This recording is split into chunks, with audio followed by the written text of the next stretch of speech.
আসসালামু আলাইকুম। কোয়ান্টাম স্বপ্নের প্ল্যাটফর্ম এইচএসসি পৌরনীতি ও সুশাসন প্রথম পত্র দ্বিতীয় অধ্যায় সুশাসন, এই স্পেশাল অধ্যায় আজকে আমাদের সুপার স্পেশাল 13 নাম্বার লেকচার। আমাদের আজকে স্পেশাল 13 নাম্বার লেকচারে আমরা নতুন টপিক নিয়ে হাজির হয়েছি, সেটা হচ্ছে সুশাসনের গুরুত্ব, তবে এটা সামাজিক ক্ষেত্রে। সমাজের ক্ষেত্রে কোন কোন ক্ষেত্রে সুশাসনের গুরুত্ব আছে সেটা আমরা পড়বো আজকে। তো চলো শুরু করি। সামাজিক ক্ষেত্রে সুশাসন নিশ্চিত করার মাধ্যমে নাগরিকের দক্ষতা ও উৎকর্ষতা সম্ভব। তাই আধুনিক জনকল্যাণমূলক রাষ্ট্রে সামাজিক ক্ষেত্রে সুশাসনের গুরুত্ব ক্রমেই বেড়ে চলছে। দেশের সার্বিক উন্নয়নের জন্য সুশাসন অপরিহার্য। নিচে সামাজিক ক্ষেত্রে সুশাসনের গুরুত্ব আলোচনা করা হলো। আমরা জানি আমাদের সুশাসন শুধু ব্যক্তি পর্যায়েই নয়, সমাজভেদে রাষ্ট্রভেদেও কাজ করে। সুশাসনে অবশ্যই গুরুত্ব রয়েছে সব ক্ষেত্রে। 1 নম্বর পয়েন্ট, সামাজিক অধিকার প্রতিষ্ঠা। নাগরিক জীবনের বিকাশ এবং ব্যক্তিত্বের উৎকর্ষের জন্য রাষ্ট্রকে যেসব অধিকার সংরক্ষণ করতে হয় সেগুলো হলো সামাজিক অধিকার। অর্থাৎ একটা রাষ্ট্রের মধ্যে মানুষ বসবাস করে, মানুষের জীবনের মান উন্নয়নের জন্য, জীবনের ক্রমধারা উন্নত করার জন্য রাষ্ট্রকে অনেক পদ্ধতি অবলম্বন করতে হয়, অনেক সুযোগ সুবিধা সবাইকে দিতে হয়। তো এগুলো কিন্তু রাষ্ট্রকে সংরক্ষণ করতে হয়। রাষ্ট্রের যে উচ্চপদস্থ কর্মকর্তা, সরকার, মন্ত্রিপরিষদ যারা আছে সবাই এই সকল সুযোগ সুবিধাগুলো সবাইকে, সাধারণ মানুষকে দিয়ে দিবে। তো এই জন্য এই বিষয়গুলোকে সবাইকে আগেই থেকে তৈরি করতে হবে। যেমন জীবন ধারণ, চলাফেরা, সম্পত্তি ভোগ, চুরি করা, মতামত প্রকাশ, সংবাদপত্রের স্বাধীনতা প্রভৃতি হলো সামাজিক অধিকার। চুরি করা না, চুক্তি করা, সরি ফর মিস্টেক।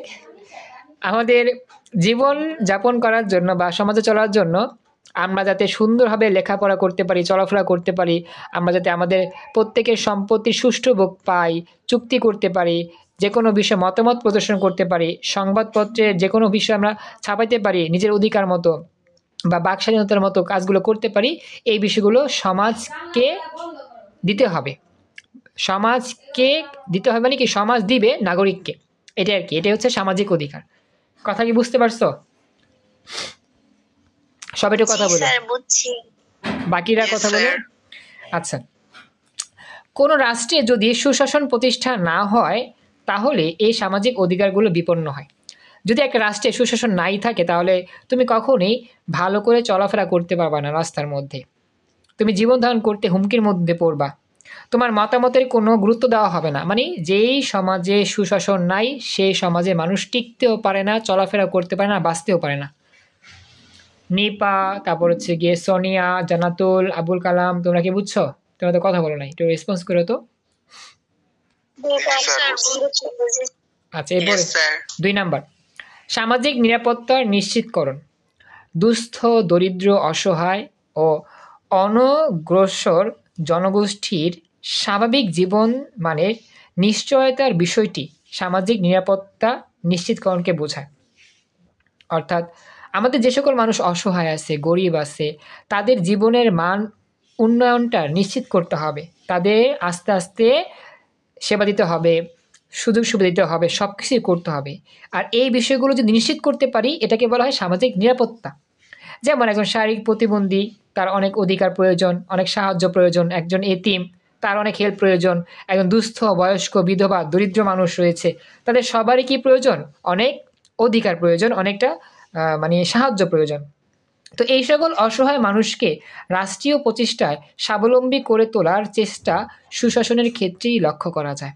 অর্থাৎ সুশাসন বলতেছে যে আমাদের সমাজে যারা হতদরিদ্র থাকবে, গরিব থাকবে, এতিম থাকবে, সবাইকে রাষ্ট্রের সকলের প্রচেষ্টায় স্বাবলম্বী করে তুলতে হবে। অর্থাৎ তাদের এই অবস্থা থেকে পরিত্রাণ করে তাদেরকে নতুন জীবনে এগিয়ে নিয়ে যেতে সবাইকে হেল্প করতে হবে, অর্থাৎ সাহায্য করতে হবে, টাকা পয়সা দিয়ে, সেবা দিয়ে, বুদ্ধি দিয়ে, যেভাবেই হোক। এটা হচ্ছে আমাদের দায়িত্ব। আমরা যারা ধনী আছি সকলের দায়িত্ব এই সকল হতদরিদ্র মানুষকে সাহায্য করা, তাদের জীবনের মান উন্নয়ন করা। এটা সুশাসনের মাধ্যমেই সম্ভব। তো এই পয়েন্টগুলো বুঝতে পারছো? কথা বলো। আচ্ছা, এরপর দুর্বল শাসন ব্যবস্থায় সামাজিক নিরাপত্তা নিশ্চিত করা সম্ভব হয় না। অর্থাৎ যেখানে শাসন ব্যবস্থাটা দুর্বল, ভালো করে শাসন প্রয়োগ করা হয় না, আইনের কোনো প্রয়োগ নাই, সেখানে মানুষের জীবন নিরাপত্তাও নাই। স্বচ্ছ, জবাবদিহিমূলক, দায়িত্বশীল এবং পক্ষপাতহীন সামাজিক নিরাপত্তার ব্যবস্থা করা কেবল সুশাসনের পক্ষেই সম্ভব। সামাজিক নিরাপত্তা কর্মসূচি রাষ্ট্র থেকে গৃহীত হলেও যদি সুশাসন নিশ্চিত না হয়, তবে দরিদ্র নাগরিকরা সে সেবা থেকে বঞ্চিত হবে। অর্থাৎ আমাদের সামাজিক নিরাপত্তার কর্মসূচিটা যদি রাষ্ট্র থেকে গ্রহণ করা হয়েছে কিন্তু সুশাসনের মাধ্যমে এটা প্রতিষ্ঠিত লাভ করে নাই, তাহলে কিন্তু এই যত অধিকার আছে রাষ্ট্র থেকে যে অধিকারগুলো পাওয়ার কথা সেই অধিকারগুলো নাগরিকরা পাবে না, দরিদ্র নাগরিকরা পাবে না। কীরকম? সাপোজ মনে করো যে সরকার থেকে একটা ঘোষণা আসলো যে প্রতিটা জেলায় যত রকম গরিব আছে, এতিম মিসকিন আছে, সবাই ভাতা পাবে, সবাই কী পাবে? একটা মাসিক টাকা পাবে। তো এখন এখানে কিন্তু দুষ্টচক্র কাজ করে। দুষ্টচক্রের মানুষরা যে কাজটা করবে, যারা আর কি সত্যিকার অর্থে গরিব, তাদেরকে লিস্ট না দিয়ে তাদের লিস্টটা দিবে ওই গরিবদের কাতারে, মানে একটা ছলনাময়ী আশ্রয় নিবে। তো যদি ছলনাময়ী আশ্রয় নেয় তাহলে দেখা যাবে যার আসলে সাহায্য পাওয়ার কথা, যার এই তোমার হচ্ছে পেনশন বলে না এটাকে, সাহায্য, সরকারি অনুদান, এটা পাওয়ার কথা, সে না পেয়ে পাবো অন্যজন। এরকমই তো হয়। তো বিষয়টা হচ্ছে সুশাসনের বিষয়। সুশাসন যদি ঠিক থাকে সমাজে, তাহলে এই দুর্নীতি হইতে পারবে না, এবং যে গরিব দরিদ্র সে অবশ্যই রাষ্ট্রীয় থেকে যে ভাতা আসবে সে অবশ্যই সে নিশ্চিতভাবে পেয়ে যাবে, আর সে বঞ্চিত হবে না এই অধিকার থেকে। কথা কি বুঝতে পারছো? অবশ্যই আমাদের সুশাসনটা লাগবে এখানে, এটা আমাকে জানাই। আচ্ছা, এবার 3 নাম্বার, দারিদ্র বিমোচন। এখানে আগের কথাই বলবে, একই রকম। সুশাসন প্রতিষ্ঠিত হলে দারিদ্র্য বিমোচন করা সম্ভব। দারিদ্র্য বিমোচন ছাড়া সামাজিক উন্নয়ন সম্ভব নয়। বিমোচন মানে কি? দূর করা। আমরা জানি যে আমাদের যদি দরিদ্র অবস্থা কেউ বেড়ে ওঠে, তার কিন্তু প্রচুর চাহিদা প্রয়োজন, থাকার চাহিদা, খাবারের চাহিদা, এইটা ওইটা সবই লাগে। তো এই সকল লাগতে লাগতেই তার জীবনটা প্রায় দুর্বিষহ হয়ে পড়ে। সে কিন্তু সমাজের জন্য কোনো ভালো কাজ করতে পারে না, কারণ তার জীবনই চলে না, সে দিন আনে দিন খায়। তো এই মানুষটাকে আগে স্বাবলম্বী করতে হবে। এই মানুষটা কী করতে হবে? আগে স্বাবলম্বী করতে হবে, তার জীবনের মান উন্নয়ন করার চেষ্টা করতে হবে, দেন সে কি করবে? সমাজের উন্নয়নে কাজ করবে। সাপোজ তোমার শরীরটা খারাপ, তুমি কি আজকে কলেজে যেতে পারবা, বা প্রাইভেটে যেতে পারবা, বা পড়তে পারবা? তোমার অনেক জ্বর আসছে, তোমার অনেক জ্বর, তুমি কি আজকে লেখাপড়া করতে পারবা পড়ার টেবিলে? পারবা না। তার মানে তোমার জীবনটা হতে হবে সুস্থ, সুন্দর, দেন তুমি লেখাপড়া করে তোমার জীবনে মান উন্নয়ন করতে পারবা। ঠিক তেমনই দরিদ্র মানুষ কখনই সমাজের জন্য ভালো কিছু করতে পারে না, যদিও চায়, পারে না। কারণ কি? তার দারিদ্রতা হচ্ছে একটা বড় সমস্যা। এই সমস্যা থেকে সে যতক্ষণ না পরিত্রাণ পাচ্ছে ততক্ষণ পর্যন্ত সে কোনো কাজই করতে পারবে না। তার মন খারাপ থাকবে, কারণ আমি গরিব, আমি কিছু করতে পারতেছি না, টাকা পয়সার অভাব, কীভাবে চলবো, পরের দিন কীভাবে ভাত খাবো, এই বিষয়গুলো নিয়েই তার মাথায় ঘুরপাক খায়। তো এই বিষয়গুলো যতক্ষণ না পর্যন্ত সমাধান হবে তার, সে কিন্তু সমাজে কোনো উন্নয়নমূলক কাজই করতে পারবে না। কথা কি বুঝতে পারছো? জি স্যার, বুঝেছি। এই বিষয়টাই হচ্ছে আমাদের বিষয়। মনে রাখতে হবে যে দারিদ্র থাকলে কখনোই সুশাসন প্রতিষ্ঠা করা যাবে না। তো দারিদ্র বিমোচনের জন্য প্রথমত প্রয়োজন দারিদ্র সীমার মধ্যে বসবাসকারী চিহ্নিতকরণ, কৌশল নির্ধারণ এবং নির্ধারিত কৌশল অনুযায়ী পদক্ষেপ গ্রহণ। সুশাসন প্রতিষ্ঠা হলে দারিদ্র বিমোচনের জন্য দক্ষ কৌশল নির্ধারণ এবং বাস্তবায়ন সম্ভব। বিশেষ করে দারিদ্র্য আওতায় থাকা জনগোষ্ঠীর ভৌগোলিক অবস্থান, পারস্পরিক অবস্থান বিবেচনা করে কৌশল নির্ধারণের প্রয়োজন হয়। যেসব সংস্থা সুশাসন প্রতিষ্ঠায় আন্তর্জাতিক পর্যায়ে কাজ করছে, তারা দারিদ্র বিমোচনের প্রতি গুরুত্ব আরোপ করছে। তো এই লাস্টের লাইনগুলো যদি মুখস্থ করতে নাও পারো সমস্যা নাই, জাস্ট এতটুকুই বলবা যে দারিদ্র বিমোচন না করতে পারলে সুশাসন কখনোই ওই সমাজে প্রতিষ্ঠা লাভ করা যায় না। ওকে, থ্যাংক ইউ। পুরোমা জয়েন করছো, খুশি হলাম। আচ্ছা, এই হচ্ছে আমাদের পয়েন্টটা, মুখস্থ করবা, পয়েন্টগুলো মুখস্থ রাখবা। কিন্তু সামাজিক অধিকারটা কীভাবে হয়, সামাজিক নিরাপত্তা কীভাবে হয়, দারিদ্র বিমোচন কীভাবে করতে হয়, এগুলো। এবার 4 নাম্বার, সাংস্কৃতিক স্বতন্ত্র রক্ষা। একটি জাতির ইতিহাস, সভ্যতা, জাতীয় চরিত্র, পরিচিতি সংস্কৃতির মাধ্যমেই প্রতিফলিত হয়। এটা কিন্তু আশা করি সবাই বুঝো। যেমন আমার দেশ বাংলাদেশ, এই বাংলাদেশের ইতিহাসটা কি আমরা কিন্তু এই দেশের সংস্কৃতি থেকে জানতে পারি। মুক্তিযুদ্ধ এটা একটা সংস্কৃতি, যেই মুক্তিযুদ্ধের মাধ্যমে দীর্ঘ 9 মাসের যুদ্ধের পর আমার দেশটা স্বাধীন হয়, অনেক মানুষ শহীদ হয়, অনেক মা তার ছেলে হারা হয়। তো এই বিষয়টা হচ্ছে সংস্কৃতি। যেমন বাঙালির সংস্কৃতির মধ্যে আমাদের বাঙালির মাতৃভাষার জন্য জীবন দেওয়া, দেশের জন্য যুদ্ধ করা এবং অনেক গৌরবময় ইতিহাস আছে। তো এই ইতিহাসের মাধ্যমে কিন্তু একটা জাতির পরিচয় পাওয়া যায়। সে জাতিটা দেখতে কেমন, তার পিছনে ইতিহাসটা কী ছিল, সে জাতির চরিত্র কীরকম, সে জাতিকে সভ্য কিনা, ইত্যাদি ইত্যাদি। এই লাইনগুলো বুঝতে পারছো যা বললাম?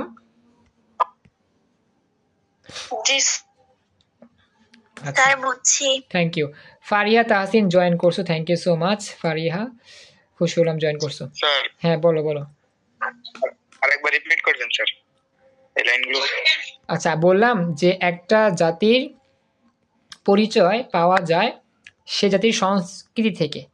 যেমন আমাদের বাংলাদেশ, আমাদের সংস্কৃতি কি, আমরা মাছে ভাতে বাঙালি। আমরা আমরা সকল জায়গায় শালীনভাবে চলাফেরা করি, অশালীন আচরণ করি না, অশালীন কাপড় পরি না। এবং আমাদের একটা গৌরবময় উজ্জ্বল ইতিহাস হচ্ছে আমাদের দেশটা স্বাধীন হয়েছে মুক্তিযুদ্ধের মাধ্যমে, যুদ্ধ করে আমরা স্বাধীন করছি। এই বিষয়গুলো হচ্ছে সংস্কৃতি আমাদের, যে সংস্কৃতির মাধ্যমে বাঙালি জাতিকে চেনা যায়। বাঙালি জাতির দেখতে কেমন ছিল, তার ঐতিহ্য কেমন, তার ইতিহাসটা কেমন, সে কীভাবে বাঙালি হয়েছে, এই বিষয়গুলো ফুটে ওঠে তার সংস্কৃতি থেকে। এইবার বুঝতে পারছো?